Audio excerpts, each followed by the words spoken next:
얼마 전 케어유 뉴스 김영래 편집장님이 아침마다 보내주시는 아침마다 지혜 있잖아요. 그걸 읽다가 정말 눈이 번쩍 뜨이는 주제를 봤습니다. 만약에요, 더 이상 장기 기증자를 애타게 기다리지 않아도 되는 세상이 온다면 어떨까요? 과학이 인간 생명의 한계를 뛰어넘으려 할 때마다 희망이랑 같이 좀 복잡한 질문들이 따라오잖아요. 오늘 바로 그 경계에 서 있는 기술, 동물의 장기를 사람에게 이식하는 이종이식에 대해 깊이 한번 파고들어 보려고 합니다. 이게 진짜 먼 미래 얘기가 아니더라고요. 네, 맞아요. 특히 지난달 제네바에서 열린 학술회의에서 정말 놀라운 연구 결과들이 막 쏟아져 나왔거든요. 유전자를 조작한 돼지의 신장, 그리고 심장을 실제 환자에게 이식한 사례들이 발표되면서 전 세계가 주목하고 있죠. 오늘은 그 최신 데이터들을 바탕으로 이 기술이 정말 어디까지 왔는지, 그래서 우리가 지금 무엇을 생각해봐야 하는지 그 핵심을 제대로 짚어보는 시간이 될 겁니다. 그 아티클을 나침반 삼아서 한번 같이 탐험해 보시죠. 좋습니다. 그럼 가장 근본적인 질문부터 시작해보죠. 왜 굳이 동물, 그것도 돼지의 장기까지 빌려와야 하는 걸까요? 그냥 인간의 장기를 기증받으면 안 되는 건가요? 그게 바로 모든 문제의 시작점이에요. 간단히 말해서 필요한 사람은 너무 많은데 기증되는 장기는 턱없이 부족한 거죠. 김영래 편집장인 아티클에도 나오지만 전 세계적으로 신장 이식이 필요한 환자가 매년 한 17만 명 정도 되거든요.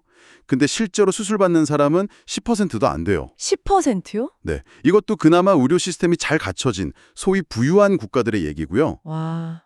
그럼 나머지 90%는 그냥 기약 없이 기다리거나 아니면 투석 같은 치료로 그냥 버티고 있다는 거네요. 그렇죠.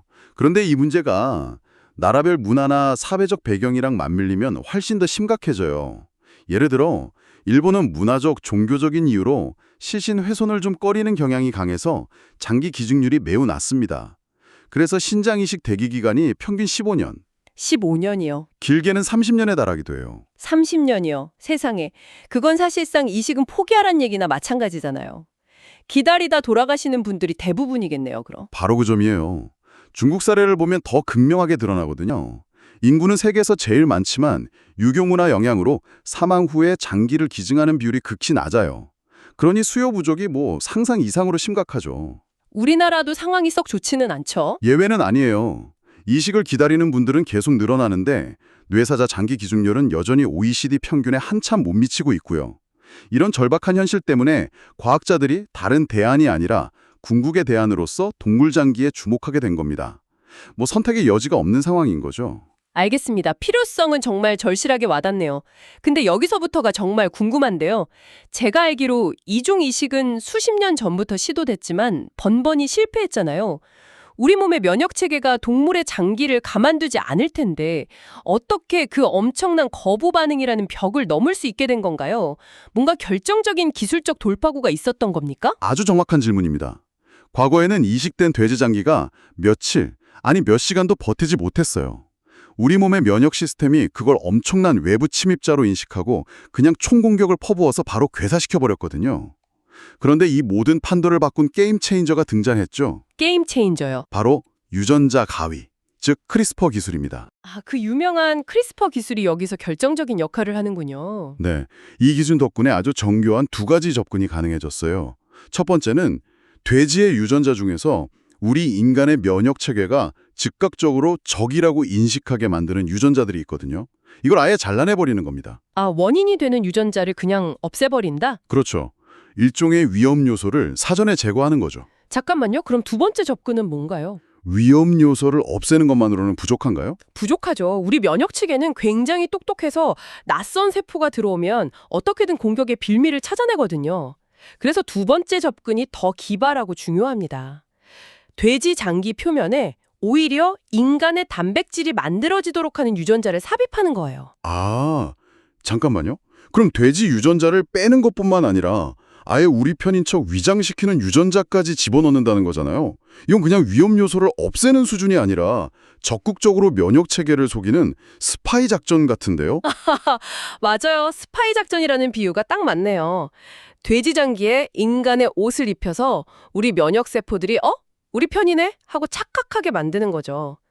이제네시스나 유나이티드 스라퓨틱스 같은 바이오 기업들은 이미 이런 방식으로 유전자를 60개에서 70개나 조절한 돼지를 만들고 있어요. 유전자를 60, 70개나요? 와, 이건 그냥 돼지를 좀 바꾸는 수준이 아니라 거의 인간 이식용으로 재설계하는 수준이네요.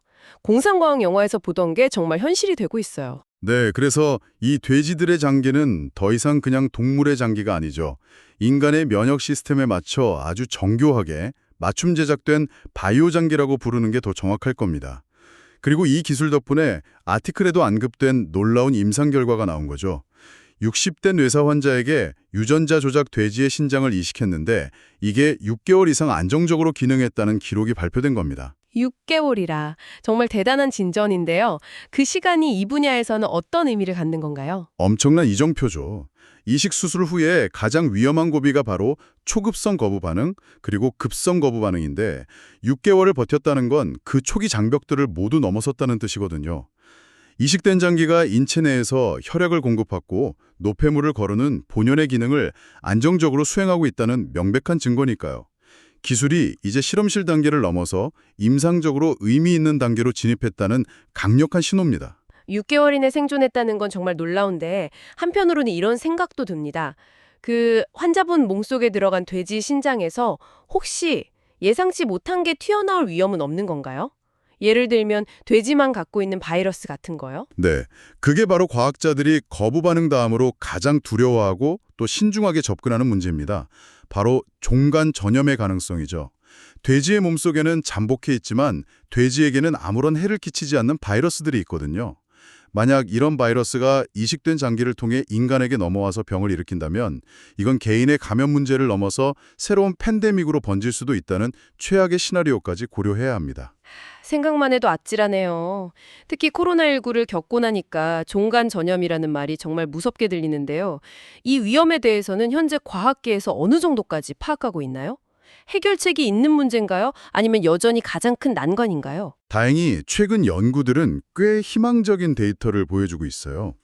이식된 돼지 신장을 정밀 분석해보니 바이러스의 RNA 흔적, 그러니까 유전 물질 조각 같은 건 발견되더라도요. 실제로 감염을 일으킬 수 있는 살아있는 바이러스는 거의 검출되지 않았다는 보고가 많습니다. 무엇보다 아까 말씀드린 유전자 가위 기술이 여기서도 활약하는데요. 아, 여기서도요? 네. 돼지 유전체에 아주 오래전부터 화석처럼 박혀있던 내인성 레트로 바이러스 같은 게 있거든요. 이런 잠재적 위험 유전자들을 아예 사전에 찾아내서 제거해버릴 수 있게 된 거죠. 덕분에 이 위험이 관리 가능한 수준으로 빠르게 들어오고 있다는 게 현재 학계의 평가입니다. 위험이 아예 없는 건 아니지만 적어도 통제 가능한 범위 안으로 들어오고 있다는 거군요. 조금은 안심이 되네요. 자, 그럼 기술적인 문제들이 어느 정도 해결의 실마리를 보이고 있다면 이제는 사회적인 질문으로 넘어가야 할 것 같아요. 인간의 생명을 위해 동물을 이렇게 도구처럼 사용하는 게 과연 윤리적으로 괜찮은 걸까요? 바로 그 지점에서 논의가 훨씬 더 복잡하고 깊어지죠. 당연히 동물권 문제가 제기됩니다. 인간의 생명을 연장하기 위해 동물을 유전적으로 변형하고 사육하는 것이 옳은가 하는 근본적인 질문이죠. 또 인간과 동물의 경계를 허문다는 철학적인 논쟁, 특정 종교에서 제기하는 금기, 앞으로 우리 사회가 함께 풀어가야 할 숙제들이 많습니다. 그렇죠. 생명 윤리에 대한 논쟁은 언제나 뜨겁고 정답이 없는 문제이기도 하고요. 맞아요. 그런데 이 문제를 김영배 편집장님이 아티클에서 강조하셨듯 특히 시니어의 관점에서 바라볼 필요가 있어요. 한국처럼 세계에서 가장 빠르게 초고령 사회로 진입하는 국가에서는 나이가 들면서 신장이나 심장, 간 기능이 나빠져 고통받는 노년층이 폭발적으로 늘어날 수밖에 없거든요. 맞아요. 사실 저희 아버지 친구분도 신장투석을 오래 받으셨는데 그 과정이 정말 고통스러워 보이셨거든요. 일주일에 3번씩 몇 시간 동안 병원에 묶여있는 삶이. 그래서 이 기술이 단순히 생명을 연장하는 걸 넘어 삶의 질을 바꿀 수 있다는 말씀이 더 와닿습니다. 정확합니다. 이 기술은 그런 분들에게 가족의 희생이나 사회적 기부에만 의존하지 않고 또 끝없는 대기 명단에서 희망을 잃지 않고 건강을 되찾을 수 있는 아주 현실적인 대안이 될 수 있다는 거죠. 인간의 생명을 고통 속에서 연명시키는 게 아니라 건강한 일상을 되찾아준다는 가치, 이 부분도 윤리적 논의에서 결코 가볍게 다뤄서는 안 될 중요한 지점이라고 생각합니다. 자, 그럼 이 모든 것을 종합해 볼 때 청취자분들이 가장 궁금해하실 질문을 드려보겠습니다. 이 기술 5년, 10년 뒤에는 정말 현실이 될까요?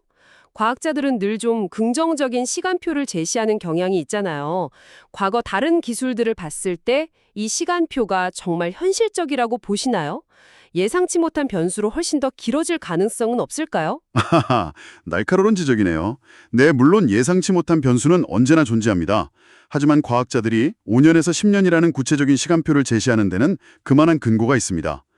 현재 진행 중인 임상 연구들에서 매우 긍정적인 데이터가 쌓이고 있기 때문에 향후 몇 년 안에 더 이상 다른 치료법이 없는 말기 환자들을 대상으로 제한적인 허가가 나올 가능성이 높다고 보는 거죠. 물론 모든 병원에서 쓸 수 있는 표준 치료법이 되기까지는 더 많은 시간과 데이터가 필요할 거고요. 과거에도 이런 논란을 겪고 결국 우리 삶에 들어온 기술들이 있었던 것 같아요. 온 비교입니다. 인공심장이나 인공관절, 심지어 시험관 아기 기술도 처음 세상에 나왔을 때는 엄청난 사회적 윤리적 논란에 부딪혔어요. 신의 영역에 도전한다는 비판도 많았고요. 하지만 결국 그 기술들이 주는 혜택이 너무나 명확했기 때문에 사회적 합의를 거쳐 지금은 모두 당연한 표준 기술로 자리 잡았잖아요.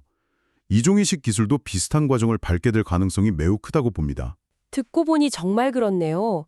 처음에는 낯설고 두려웠던 기술들이 이제는 당연한 의료 서비스가 되었으니까요. 그리고 청취자분들께 이 기술이 특히 중요한 이유는 이게 단순히 평균 수명을 늘리는 걸 넘어 건강 수명을 획기적으로 늘릴 수 있는 잠재력을 가졌기 때문이에요.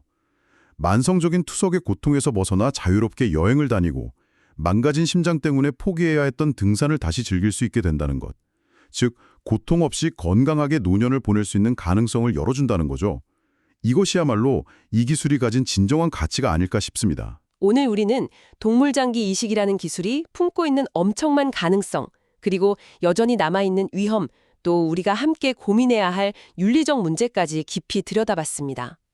무엇보다 중요한 건 이 기술이 더 이상 막연한 희망사항이 아니라 구체적인 치료 옵션으로 우리 눈앞에서 빠르게 현실이 되어가고 있다는 사실인 것 같네요. 맞습니다. 물론 기술의 발전에만 매몰되어서는 안 되겠죠. 우리 사회는 윤리와 안전이라는 브레이크를 확실히 쥔 채로 신중하게 나아가야 합니다. 하지만 동시에 이 기술이 초고령 사회에서 수많은 생명을 구하고 그 가족들의 고통을 덜어줄 수 있다는 현실적인 혜택 또한 외면하지 않는 그런 균형 잡힌 시각이 필요한 시점입니다. 머지않은 미래에 우리는 병원에서 대기 기간 없이 바로 이식 가능한 장기입니다라는 말을 듣게 될지도 모르겠습니다. 오늘 대화를 통해 그 미래가 조금 더 선명하게 그려지셨기를 바랍니다. 마지막으로 이런 질문을 던져봅니다. 만약 장기를 거의 무한히 공급받을 수 있는 시대가 온다면 그것은 우리의 삶과 노화, 그리고 인간이란 무엇인가에 대한 정의를 어떻게 바꾸게 될까요? 한 번쯤 생각해 보시면 좋겠습니다.